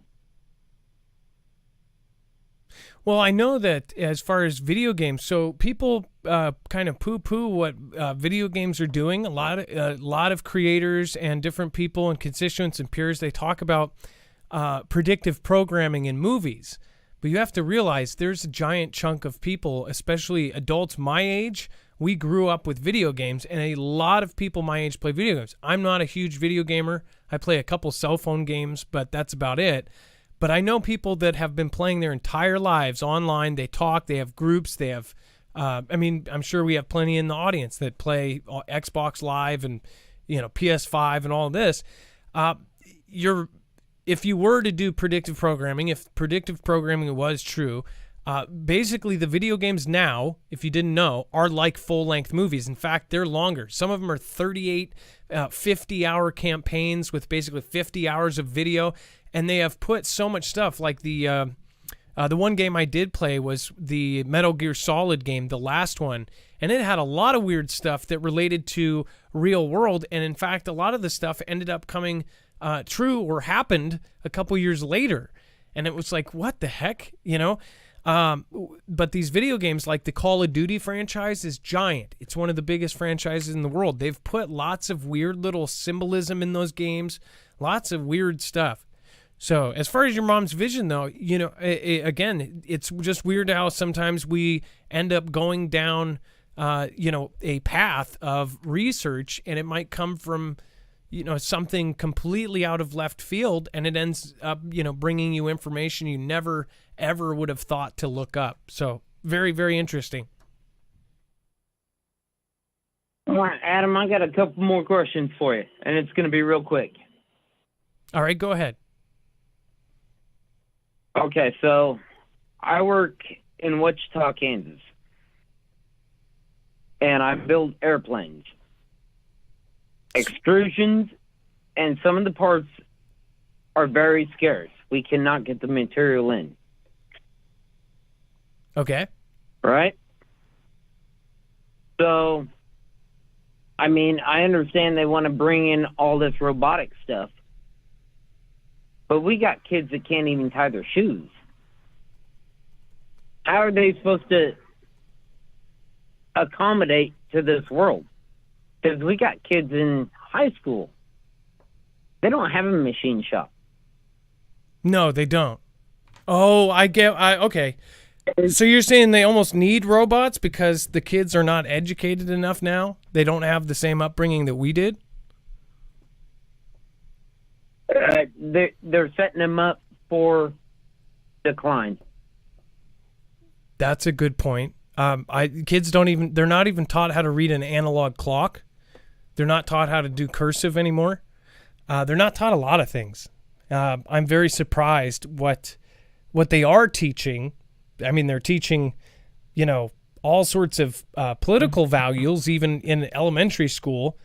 They're worried about who their parents are, voting for, but they don't end up teaching them how to write in cursive. They have new math. They have all sorts of things that I'm just like, what the heck? It's almost like they are getting set up for failure, huh? All right, Adam. I'm about 2 years older than you. The only thing I'd like to do is, can I plug a couple channels? Go ahead. What are they? Monograph. I like Monograph. And he talks about you. And then we got show me, baby. So, and I'd really like you to... Hold on, Mark. So I heard he says that we're like a game. He He wanted to do a funny idea, considering he wanted to do a game show with all the channels that have ads. I would say this, though. I've watched Monograph over years. I've always had a basic respect for him. I've always been respectful, and I've never said anything bad about him. I just asked for the same respect back. Yeah. So that was the only thing I would have to say. As far as the other one, I will have to check it out. He's not saying anything bad about you. It's just, when it comes down to it, man, he's a down south guy. Anomaly. If you could team up with Anomaly, have him on your show, that'd be awesome. Well, we're working to have more guests on. In fact, I'm trying to work with Donut Factory too to have him on, and then possibly go on his show. And then we also communicated with Paul Begley recently. We're going to see if that will end up running, or one of us go on, or vice versa. I think that all creators should be working together and pushing each other up. We shouldn't be focused. We should be focused less on each other and more on what is happening right now and the people above us. And that's something that I'm honestly surprised that more people aren't, I guess, seeing the common denominator here. Any one of us could just go boom like this, disappear next. Well, again, it was nice speaking with you. We're a little bit over time here, but I do appreciate you calling in, and I would love an update on your mom's vision. All right, Adam. Well, if it happens, we'll see. But just keep in mind, blind wolf. All righty, I will. And again, I pulled it up on screen if you can watch the replay. I tried to reference what you were talking about so we could talk about it. Well, thank you so much. And again, appreciate it. That was Last Rebel, and talking about a vision that led him down a path. Up next, we have Jake. Jake is on the line. We will get you in, Jake, in just a minute. Again, I guess my point is, by the way, I've always had common respect for quite a few creators on this platform. I mostly, I guess I kind of old school. I hope that everybody can see that we don't always have to agree. We can agree to disagree, and we can always be polite and, I guess, nice to each other, because we're all dealing with the same crap. All right, and then let's see here. Meet little Diomed Island in Alaska, the eyes and ears of the United States, just 2.4 miles from Vlad. It says geopolitical relations between Vlad and the U.S. are often seen through the lens of geography, both countries projecting power across multiple time zones on opposite sides of the Earth. As the world's two biggest nuclear powers, and as Vlad's offensive against UKR enters its 6th month, placing U.S. relations at an all-time low. Fears of an armed conflict evoke images of long-range missile strikes and proxy conflicts in far-flung regions, or for baby boomers, duck and cover drills at school.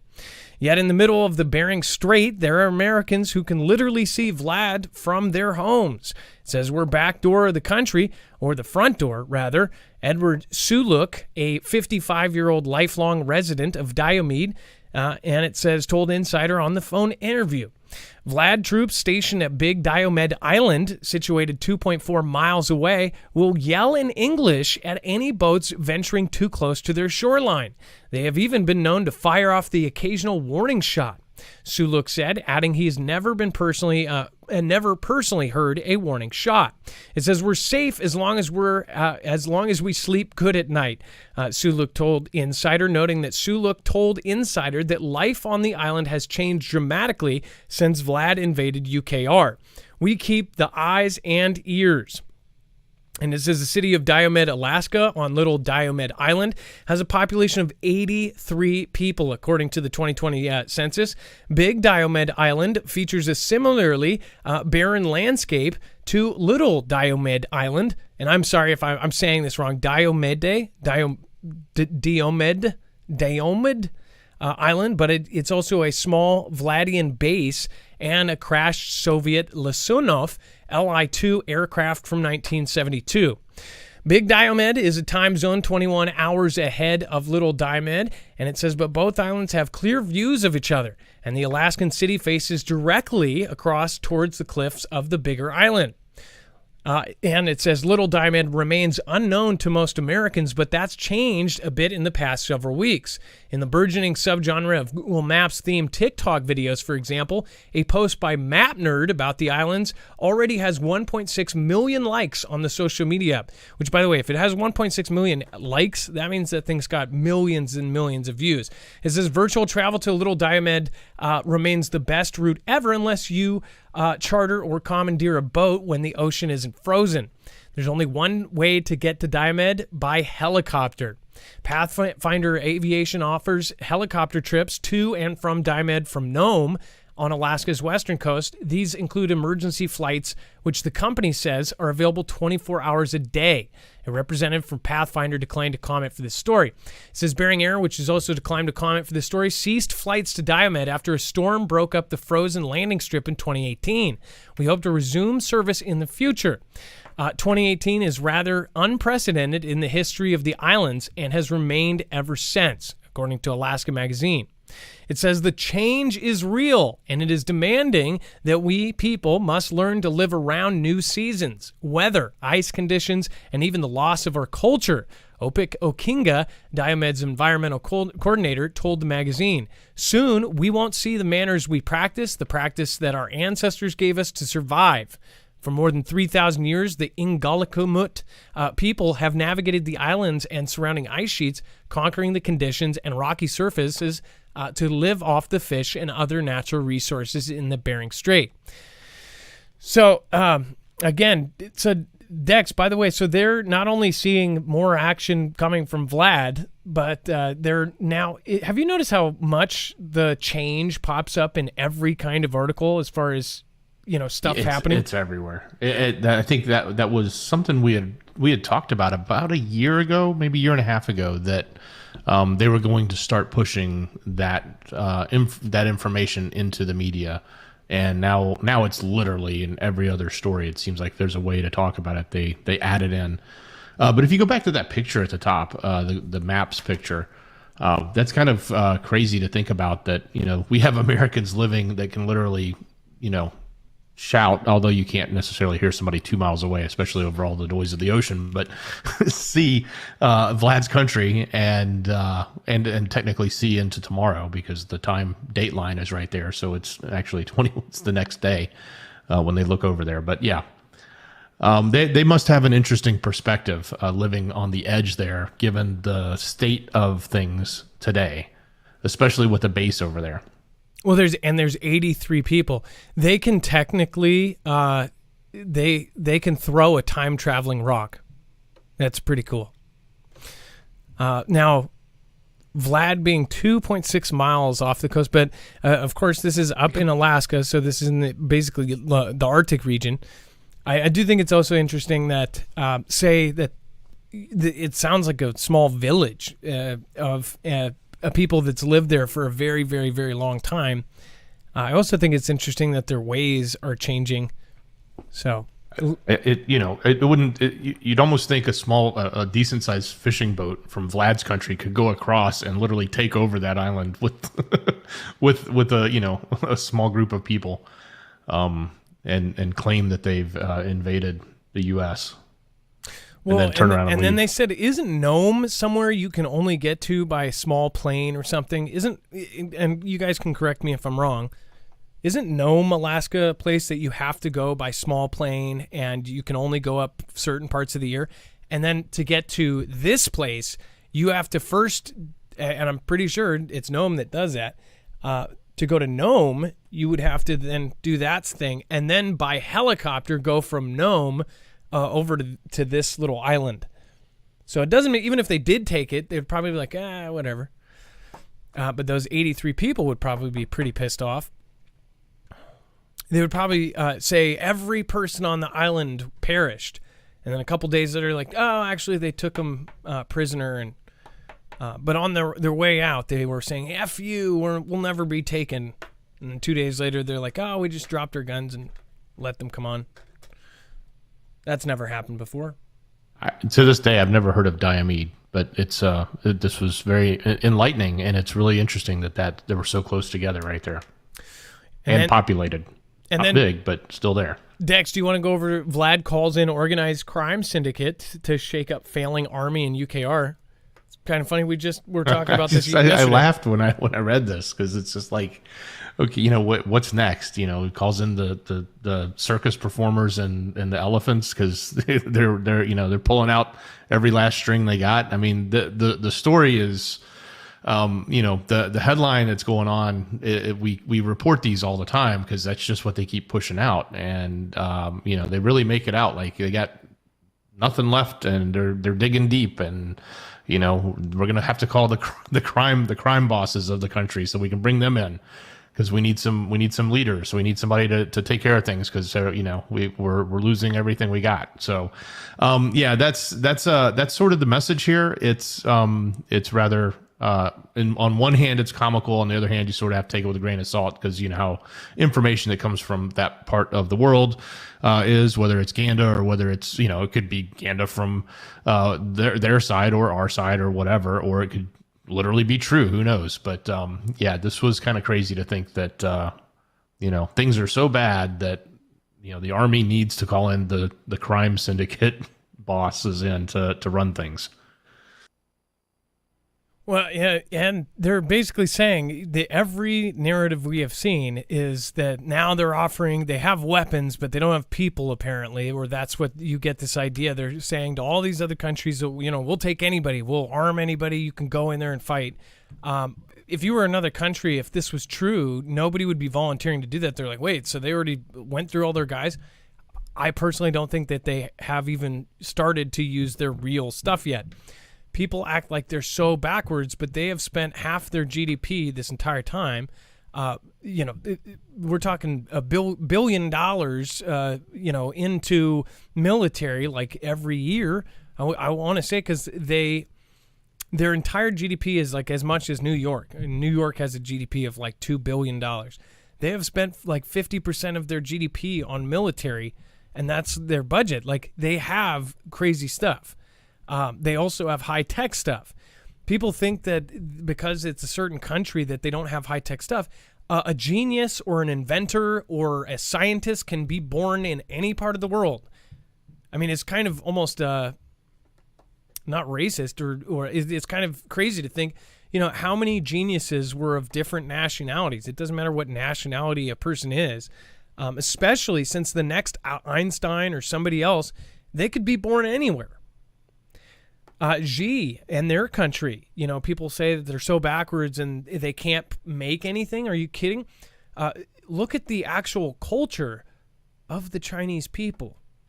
They are education first, 100%. They are hardcore. If you've known anybody, if you've ever had a friend, a Chinese friend, I had friends that didn't go out until they were 21. They didn't have fun. Weren't allowed to leave. After homework, they did more homework, but it was not assigned by the teacher. It was assigned by their parents. And then they would do music class and learn 5 instruments. They highly, highly put this structure on education, which if you look at the data for the entire planet, they're up there with the very top, whereas other countries are on the very lowest. You do need education to be strong. So they know how to make things. They know how to build things. I think it's almost ignorant to think that they only make crappy products. They make crappy products because that's what people ask them to do cheaply with their cheap labor, because they were able to do the labor scheme. The cheap labor and the cheap products were because of horrible, greedy companies from all over the world saying, we want this done for pennies on the dollar, and then we want to sell it for $10. By the way, somebody said a comment. By the way, so yeah, no, I actually I have always had a respect for other creators like that. By the way, we don't if somebody said something bad in my chat about him or any other creator, it wouldn't fly. In fact, our mods, One of our general rules, and this has been for 4 years, is that you cannot talk badly about any other creator in our chat. We want to push creators up. Again, actions speak louder than words. We do not allow bad talk about any creator, big or small, because honestly, it's just like we're all battling the algorithms. We're all battling all of this, and we're all getting held back. We're all getting our stuff deleted. We're all going through the crap. So that's why I think we should be teaming up instead of up against each other. Vlad says he's ready to offer allies, including Latin America, the most modern military weaponry. So this is what we talked about on our video. If you haven't, we put a short segment together that you could share out and get out to the masses. Make sure to like that video over on Marfoogle News and share it out with friends and family. It talks about this and others. So essentially, they are reaching out to the entire planet and saying, we have advanced weaponry and we want to give it out. If you guys come fight with us, we want to sell our stuff to you. We'll work with anybody that's our ally, and we'll sell you this advanced weaponry. Dex, on my video earlier, I talked about how this is essentially just last week. They were talking like, hey, they did their chest beating, and they said, if you guys don't stop messing around, we are going to get our allies together, and Africa, Latin America, and Asia, and we're going to get all these places together, and we're going to weaponize them. And then now, this is exactly what they say they're doing. Absolutely. So, part of this is potentially a fundraising type effort, right? And, from the fact that the sanctions have hurt them in certain areas. Obviously, it didn't really hurt in the oil department, but in other areas it may have hurt them. So this, on one hand, could be a mechanism for them to generate some GDP, so to speak. But the other thing I think is slightly comical is when I think about Latin America, and no disrespect to Latin America, but the two main allies I think about is and I guess Cuba is not Latin America, but it's, I guess Caribbean or whatever, maybe, but Cuba and Venezuela. So Venezuela being in Latin America, or being in South America, I should say. With those two countries, it's not like they have a lot of money, right? They're both in very hard times from inflation and other things. So I almost sort of think he's got this awesome technology, as he calls it, but is he going to sell it at a discount? Because I don't know that they're just lining up with pocketbooks to buy, hypersonics, or nor would I think, we would allow them to put them there. It would probably cause, yet another point of consternation between us and Vlad. If all of a sudden, Cuba said they were going to, buy some new weaponry from Vlad and they were going to install it, especially if it was something like a hyper. So that part of it is sort of comical on one hand, but it's also, you also have to look at it as it's, geopolitical posturing, in the sense that it is, a way for him to push against America and push against NATO and push against others. And it's like, look, we're gonna do what we can to get our technology out into the hands of the people that you don't want them to have it, whether that be the I country in the Middle East, or even, sharing with, countries in Asia, or with Xi. Xi's got his own tech, but, maybe, that he could share tech with them. They probably already have, right? Let's not be foolish and think that they haven't.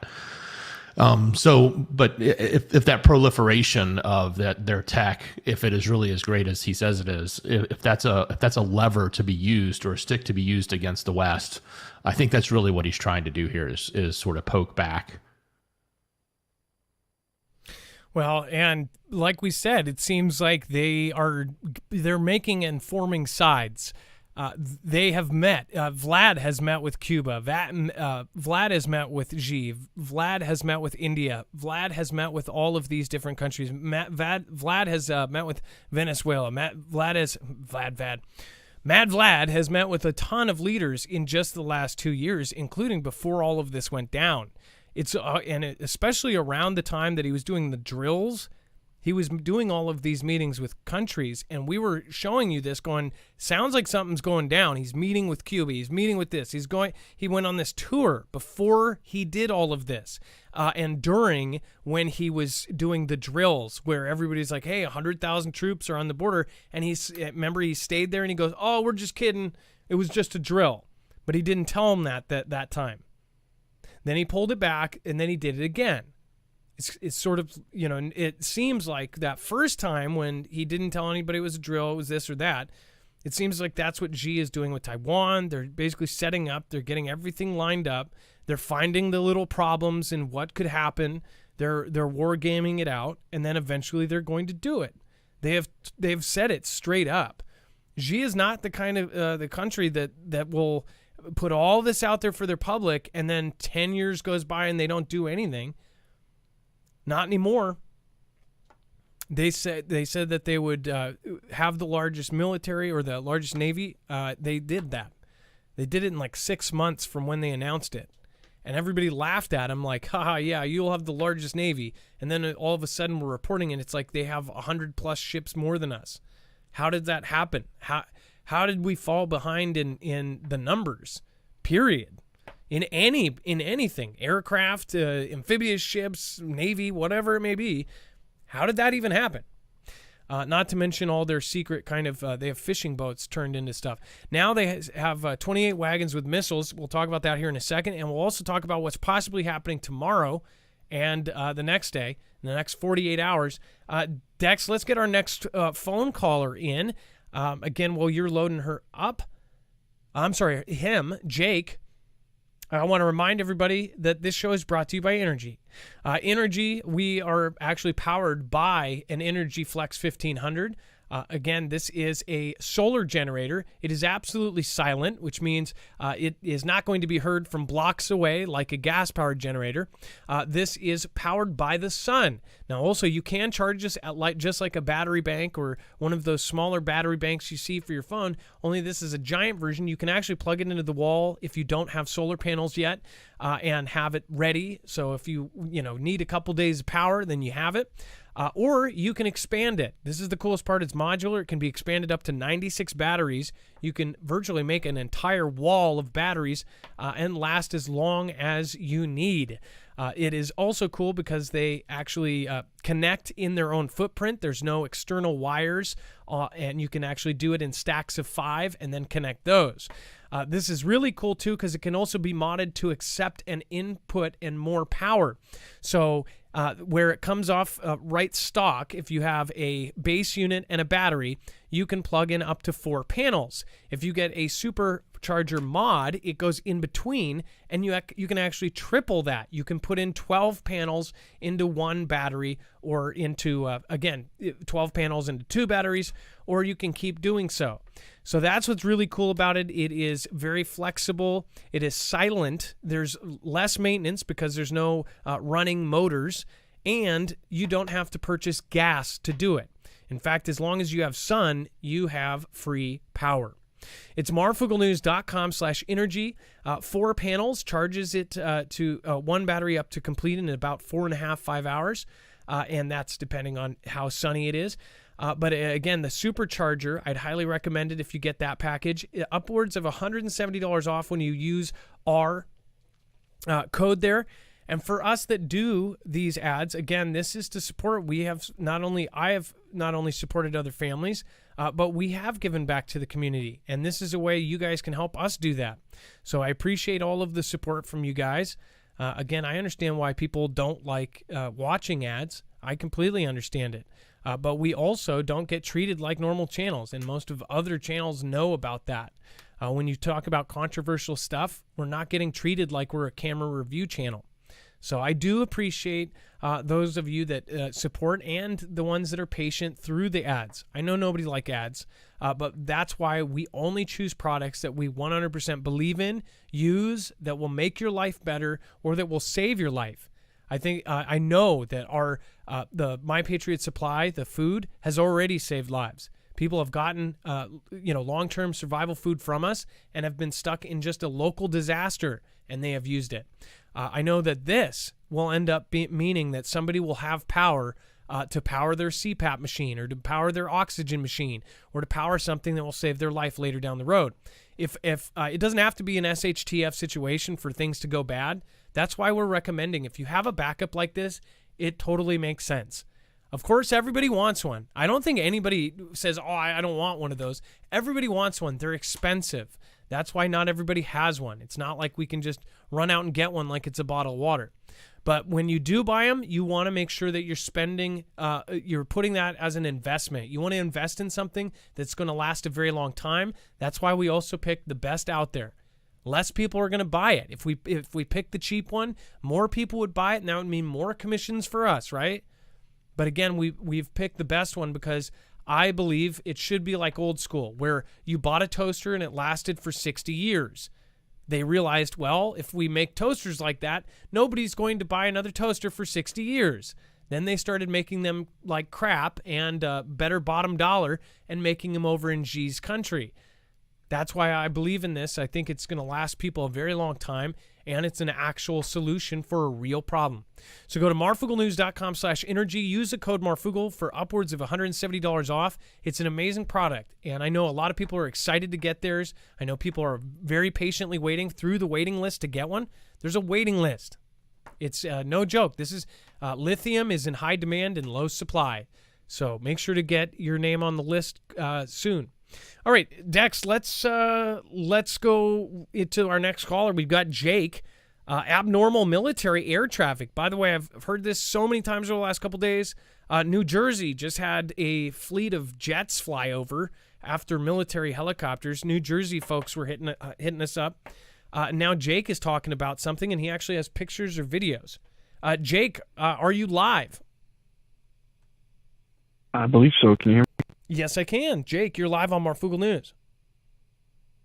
Excellent. So I'm not sure which picture might come up first. I'm watching on my computer, but the first picture is going to be a photo or a screenshot rather of the like air traffic going around. It'll show Texas, Louisiana, and the Gulf of Mexico. And particularly, it's showing one aircraft. It's an E6. Essentially, it's the command control of essentially what's going to be going on in the area. Now, this per se is not abnormal. The only thing I found interesting is that it took off at 9:55 in the morning, and then when it dropped off radar, it was around 5 o'clock in the afternoon. So I would assume it was probably close to a 12-hour-long flight, which again is probably doing a test of their legs to see if they can actually withstand a mission like that. But what I thought was interesting is that, so I'm in North Texas, and that second picture is going to be when it actually flew over my house. But it went right over DFW, which I thought was a bit strange, is that it basically didn't care, and that it flew right over approach and everything like that. It was, yeah, and that's the photo that you have pulled up, zoomed in on the E6 right there. What I also think is interesting is that it flew over the Gulf of Mexico and was doing circles and doing its whatever it was doing. And it reminded me, and you mentioned this earlier in the show, where certain countries have the ability now that can trigger tsunamis or earthquakes or, things like that. And it reminded me of a story in 2012 when a Bear sub was in the Gulf of Mexico and no one knew. It apparently went into the Gulf of Mexico, did its thing. No one knows what it was doing, what kind of war game it was doing, or any of that. And then the only reason why we found out about it is when it was leaving, it surfaced. And that's when submarine. Our Navy picked it up on. What's up? Did you know also that Vlad's submarine came into the Puget Sound near Seattle? They actually bragged about it, and they said, we can get right into your city, and nobody even detected us. They took a picture on the top of their submarine with Seattle in the background. This was something that, they said, hey, this is national security here. They rolled up in a submarine into the Puget Sound and were not detected until they were close enough to throw a rock at us.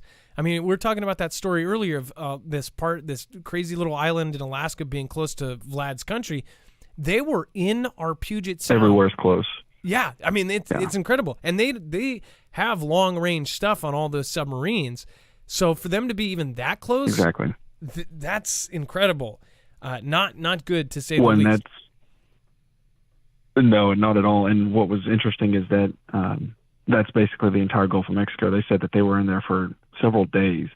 And, I mean, you can traverse that entire region and kind of do circles and make it out in several days, but you can hit everything that was, Houston, Houston, New Orleans, all these major port cities are nothing. And that's just, several, maybe 20, 30 miles inland.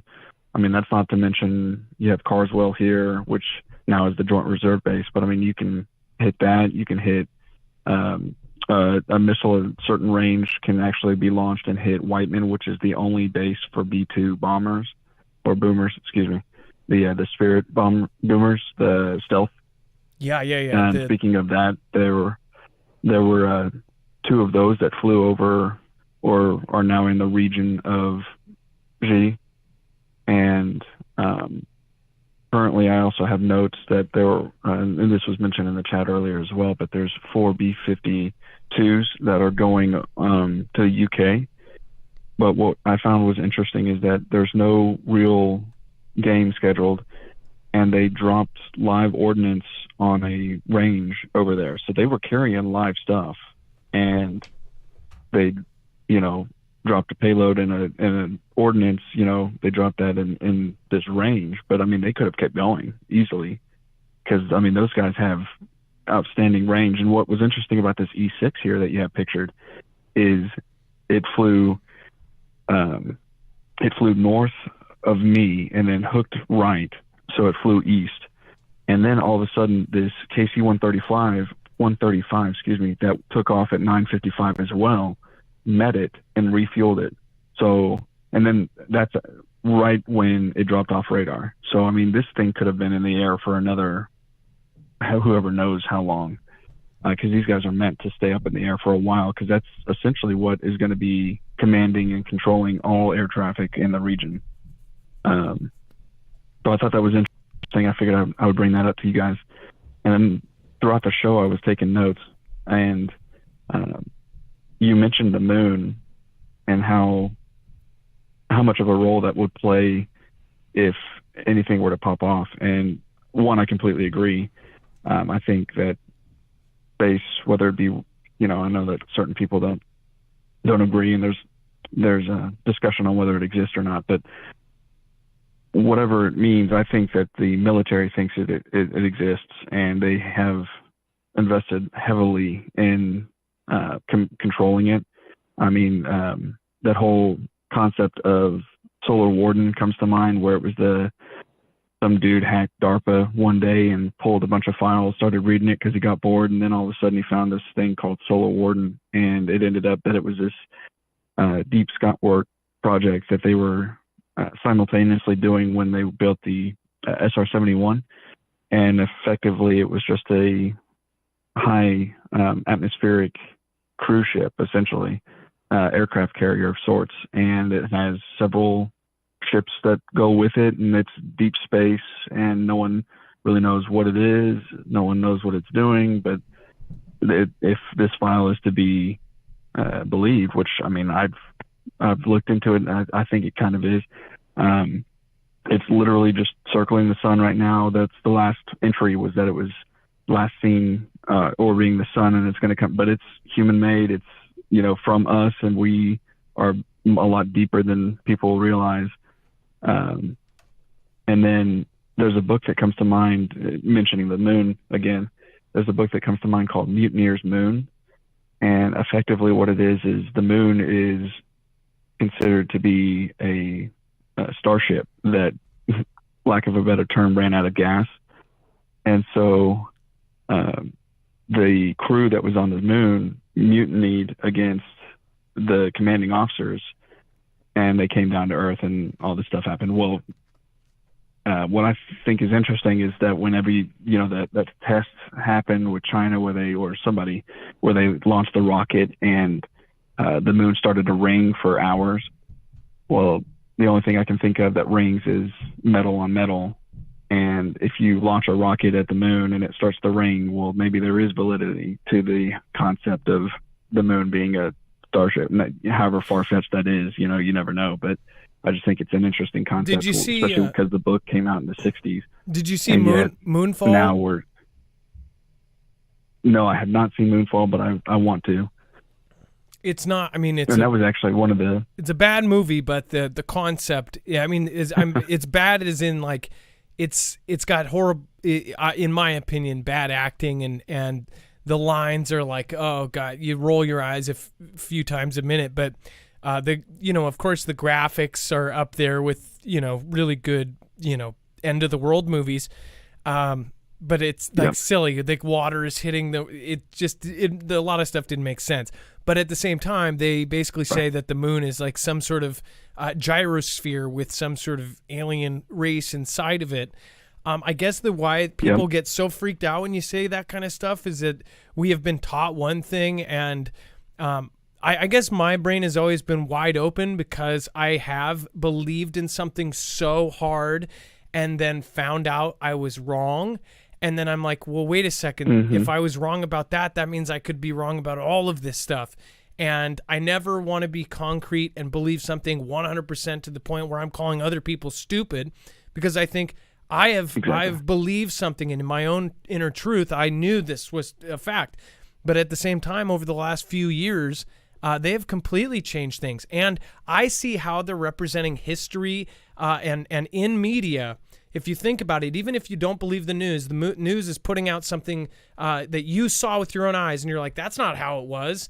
And then you go, that's what's going to be in the history books. So all of a sudden, in 10 years, if somebody looks back, that is fact. That is looked at as history. Yep. But for the people there, they're like, no, it went a whole different way.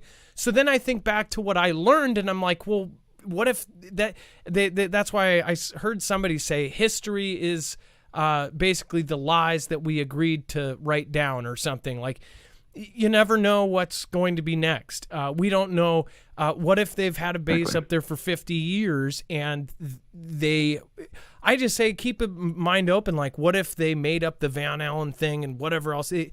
None of us have actually been to space. That's the thing. I'm not saying that anybody's wrong or anybody's right, but what if that was an op? They have confused us so many times, and we know for a fact it's been declassified that one of their tactics is to completely confuse us and tell us something is this and that, and they'll just keep going in circles so people never know the truth. They have technology, and we've known they've had it for a long time, but then they make it like, in the news, they're like, we barely can do hypersonics. It's like, it doesn't make too much sense. So I get what you're saying. And then there were just a few other things I'd like to point or to bring up. One of them you mentioned earlier about the Dragon shutting down a few of its factories due to heat, quote unquote. But it also brought up something that you brought up, I guess, a few days ago about the Bear and how they shut down and revamped their manufacturing to fit the need of conflict. And I just thought it would be interesting if the Dragon, stops all these factories, sends the workers home, and then brings in the military who can't say anything, and just starts building all these things needed for conflict, and no one will know any different because no one's there to report it or to smuggle any information out. Like it's all just hidden. Oh, you know what? I cannot believe I didn't think of that. So what we covered the other day, what he is mentioning is that Vlad said that they are actually turning a bunch of their factories into wartime factories. So instead of making, say, cotton swabs, they're going to be making bullets.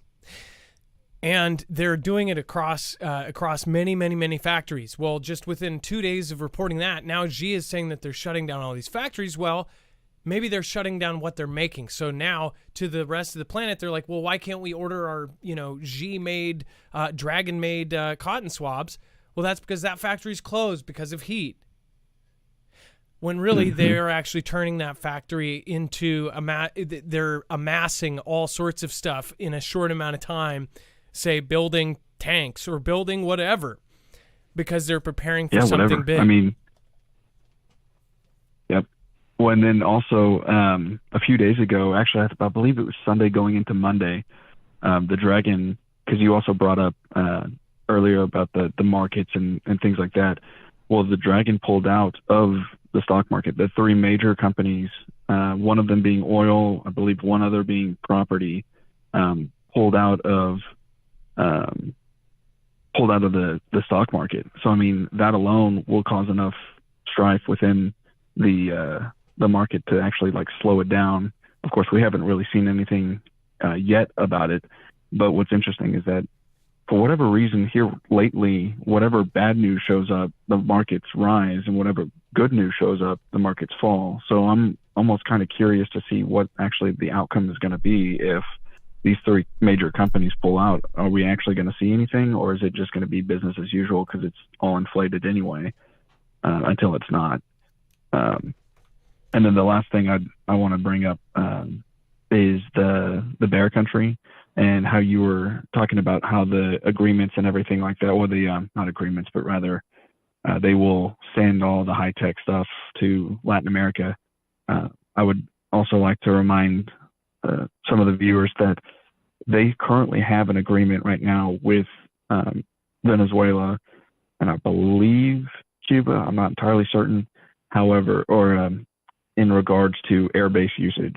So they can park whatever they want to, whatever can make it to those air bases at those air bases. And so, I mean, if they want to park any of the major boomers, they can. If any of the 5th gen stuff they have, if they can make it there, they can park them there.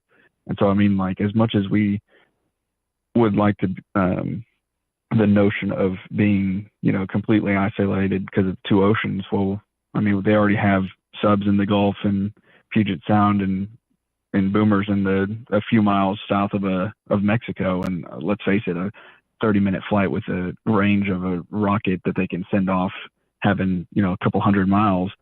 I mean, they essentially have surrounded us, or at least agree through policy-wise can surround us with whatever they want to.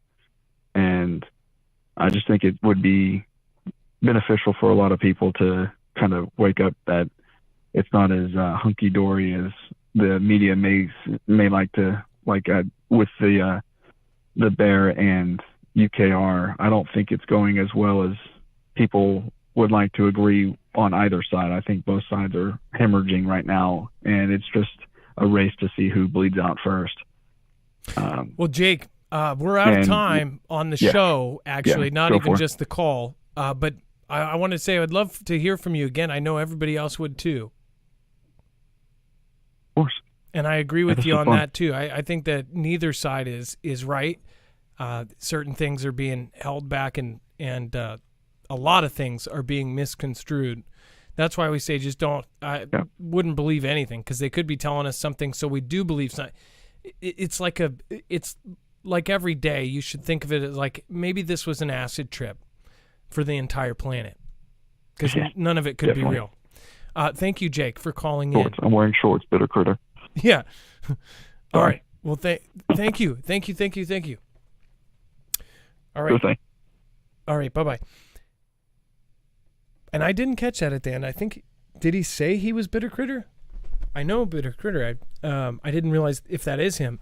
Jake, I would love for you to call back again. I actually enjoyed talking to you a lot. So you have the same kind of brain I do, and I would hope that's a compliment. But then, again, we are running out of time. Dex, how much time do we have left? We're down to the last 2.5 minutes, but no, that was a joke about Jake from State Farm. I'm wearing shorts. Oh my gosh! Jake from State Farm. I did, and that went right over my head. It did. Okay, yeah, we're right down to the last 2 minutes. Okay, so, then I need to get this out. So Vlad allegedly tells nuclear power plant workers not to go to work Friday. This is possibly a huge thing. I'd highly recommend you to go to Marfoogle News and go check this video out because we did a detailed video on it. Essentially, this is an event that could affect the whole world. If you believe that this nuke plant has the ability to do so, it could affect all of Europe. It's not a good thing. I do want to say, Celtic Warrior, thank you. I am not eating bugs, just saying. Thank you for your generous super chat. Thank you for supporting our show.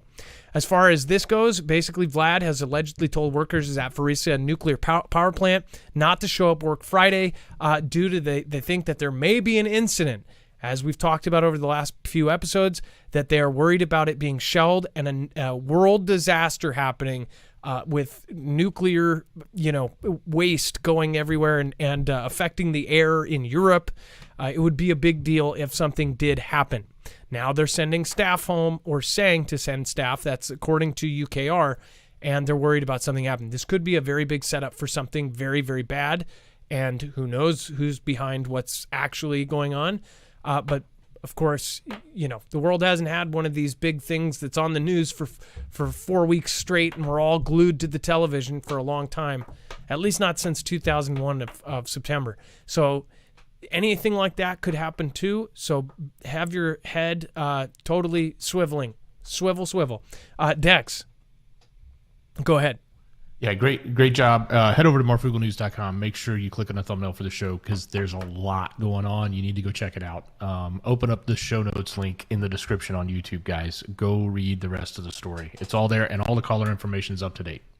All right, and then Be Real B saying hi to myself, feeling awesome. Remember, the show continues on DLive, and it also continues on Marfoogle Jams. We're about to do the shoutro. I'm making Celtic Warrior a stupid song of silly satisfaction. Jason Beck, sup, brother? I am back on YouTube. Hope all is well. Finally got over the crud. I have doctor's appointment on the 31st to see a stomach and throat doctor. Jason Beck, I'm praying for you.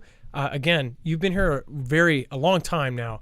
Northern Girl Hobbies, thank you. Not eating bugs either. Do the things, folks. And then Julie Grothaus, Carol Quanser,